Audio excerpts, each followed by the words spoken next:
শুধু শুধু আমার গায়ে কেন হাত দিবে? কিসের জন্য হাত দিবে? এই জায়গায় প্রোটোকল দিবে প্রশাসন, এই জায়গায় কেন বাস মালিক সমিতির চেক ওনাদের কে দিছে? কোন প্রশাসন বসাইছে?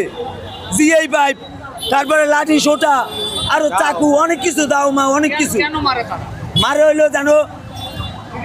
থ্রি হুইলার গাড়ি রাস্তায় না চলতে পারে, বাকেরগঞ্জের দিকে না যাইতে পারে। হ্যাঁ, এটা অসুস্থ রোগী, সে বাস গাড়িতে যাইতে পারে না, সে মনে করেন যাইবে মাইন্দ্রায়, ওনারা জোর জবরদস্তি করে নিব, ওনারা জোর জবরদস্তি করে বাকেরগঞ্জে বাসে উড়াই দিব। কিসের জন্য হ্যারাসমেন্ট? এগুলো করে জিয়াউদ্দিন জিয়া শিকদারের লোকজন, বাস মালিক সমিতির লোক। আমরা অসহায় রোগীদের নিতে পারি না।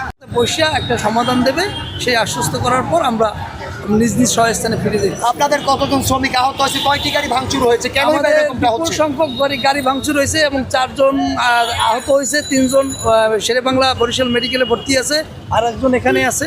ঘটনার সূত্রপাত কোন জায়গায় হয়েছিল, শেষ হয়েছে কোন জায়গায়? রূপাতলি এখনো চলমান। আমাদের চলমান আছে।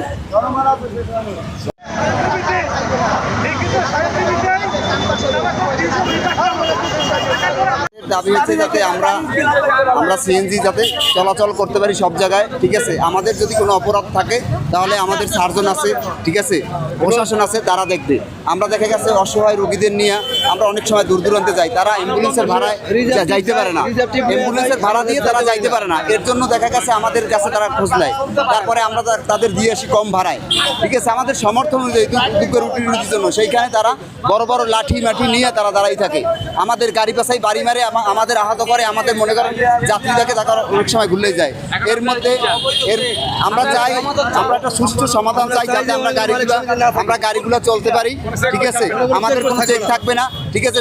সবাই বাংলাদেশের সব মানুষেরই আছে, উপযোগী আছে, সবাই স্বাধীনতাভাবে চলতে পারবে, ঠিক আছে। আমাদের যদি অপরাধ থাকে, আমরা যদি অপরাধ করি, আমাদের সার্জন দেখবে, সার্জন আমাদের আইনের সহযোগিতা আমরা হতে পারছি। কোনো পেটুয়া বাহিনীর জন্য আমরা কোনো করতে চাই না।